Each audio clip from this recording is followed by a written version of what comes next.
Hello. हाँ प्रणाम sir, विधायक जी बोल रहे हैं। मैं उनका पीए बोल रहे हैं सर। हाँ दीजिए तो साहब बात करेंगे, माननीय लालू प्रसाद यादव लालू प्रसाद यादव जी। जी। रुक जाइए सर, 1 मिनट रुक जाइए लाइन पे। हाँ दे रहे हैं। लालू प्रसाद यादव जी बोल रहे हैं। लालू प्रसाद यादव जी कहाँ से? ये बोल हेलो। जी, कहाँ से सर?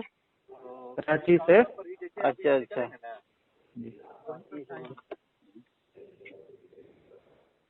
हेलो जी प्रणाम सर, साहब बात करेंगे। जी। हाँ पासवान जी बधाई। जी प्रणाम, चरण स्पर्श आपका। ठीक है। खुश रहे, खुश रहे। जी अच्छा लगा। ठीक है। अच्छा सुनो, हाँ हम लोग तुमको आगे भी बढ़ाएंगे। वहाँ अब मतलब तुम कल जो स्पीकर का चुनाव है उसमें हम लोग का साथ दो, तो उसका हम तुमको बनाएंगे, मंत्री बनाएंगे। कल तो इनको हम लोग गिरा देंगे, समझे ना। हाँ, सर हाँ तो हम पार्टी इसमें में नहीं सर, मैंने क्या अच्छा कर। पार्टी में है तो एब्सेंट हो जाओ ना। हम्म, अच्छा पार्टी में हो तो एब्सेंट हो जाओ। अच्छा अच्छा, ठीक है। कोरोना हो गया था, फिर तो स्पीकर हमारा हो जाएगा तो हम लोग देख लेंगे ना। अच्छा अच्छा, पार्टी में है सर थोड़ा सा। ठीक है सर।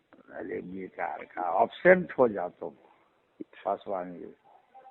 हाँ, आपके तो चलो संज्ञान में होगा ही सर चेहरा, हम बात करेंगे सर। ठीक है। ठीक, एब्सेंट हो जाओ। नमस्कार दोस्तों, मैं प्रशांत राय और आप देख रहे हैं युगधर्म। दोस्तों, बिहार के पूर्व सीएम लालू प्रसाद यादव का एक कथित ऑडियो चर्चाओं में है। इसमें लालू प्रसाद यादव एक विधायक से बिहार विधानसभा के स्पीकर के चुनाव से पहले अनुपस्थित रहने की बात कह रहे हैं। स्पीकर के चुनाव से ठीक पहले ये ऑडियो आने से हड़कंप मच गया। बिहार के पूर्व डिप्टी सीएम सुशील मोदी ने एक ट्वीट करके लालू प्रसाद यादव पर यह आरोप लगाया और ये ऑडियो भी जारी किया, जिसमें लालू प्रसाद यादव एनडीए के विधायक ललन पासवान से बात कर रहे हैं और उनसे कह रहे हैं कि वो वोटिंग के दौरान अनुपस्थित रहें, सरकार वो लोग गिरा देंगे और भविष्य में ललन पासवान को मंत्री बनाएंगे। इस तरह की बात इस ऑडियो में कही जा रही है। हालांकि इस ऑडियो की पुष्टि नहीं हुई है, लेकिन आरोप प्रत्यारोप का दौर शुरू हो गया है। दोस्तों, अब चूंकि एक ऑडियो आया है और जिसको लेकर के आरोप लग रहे हैं पूर्व सीएम लालू प्रसाद यादव पर, तो अब सियासत में ये ऐसा होना चाहिए या नहीं होना चाहिए, या फिर दल बदल, इन तमाम बातों को लेकर के बहस शुरू हो गई है। हम इस पर चर्चा नहीं करते, क्योंकि अब अगर ये चर्चा शुरू करेंगे कि नैतिकता सियासत में कितनी है, कितनी होनी चाहिए, दल बदल होना चाहिए नहीं होना चाहिए, कौन कर रहा है कौन नहीं कर रहा है, तो ये बहस बहुत लंबी हो जाएगी। 60-70 के दशक से शुरू होगी और अब तक ये चल रही है, तो इसलिए इसमें कोई बहुत नई बात सामने आ पाएगी ऐसा नहीं है। लेकिन एक बात है दोस्तों जिस पर हमें गंभीरता से विचार करने की जरूरत है, और वो ये कि अगर ये ऑडियो सही है तो फिर बड़ा ही गंभीर मामला बनता है। क्योंकि एक सजा याफ्ता व्यक्ति जो कि घोटाले के आरोप में जेल में है, ये बात अलग है कि वो जेल में कम रहते हैं, ज्यादातर बीमारी की आड़ में वो कभी अस्पताल में और अब तो एक सरकारी बंगले में ऐशो आराम के साथ रह रहे हैं। इसकी तस्वीरें भी अब सामने आ गई हैं। तो वो अगर न सिर्फ अपनी पार्टी को चला रहे हैं फोन से, बल्कि अगर वो सरकार गिराने के खेल में भी, या स्पीकर अपने पार्टी के या अपने मन मुताबिक चुने जाने के खेल को कर रहे हैं, तो ये बहुत ही गंभीर स्थिति है। और ये भी दर्शाता है कि आज भी कानून की स्थिति प्रभावशाली लोगों के सामने कितनी कमजोर है। बिहार को जंगल राज के गर्त में ले जाने वाले लालू प्रसाद यादव सांप्रदायिकता के खिलाफ लड़ाई लड़ते लड़ते खुद चारा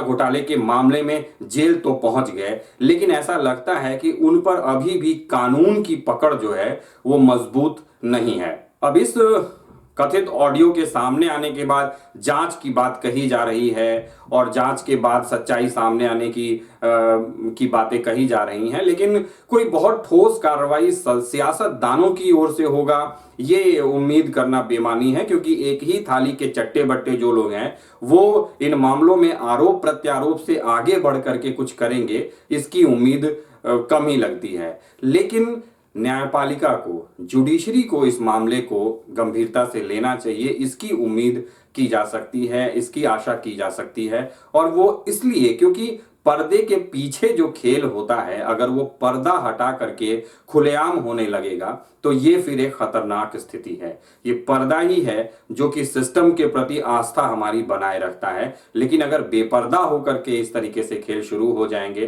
तो सिस्टम पर से भरोसा बहुत कमजोर हो जाएगा लोगों का। इसलिए अगर ऐसा हुआ है, अगर ये ऑडियो सही है तो इसकी जांच करा करके इस मामले में कोई ऐसा एक्शन लिया जाए जिससे भविष्य में जो लोग अपने प्रभाव की आड़ में या राजनीतिक अपने पकड़ की आड़ में अगर कानून का मखौल बनाते हैं तो उन तक एक संदेश जाए।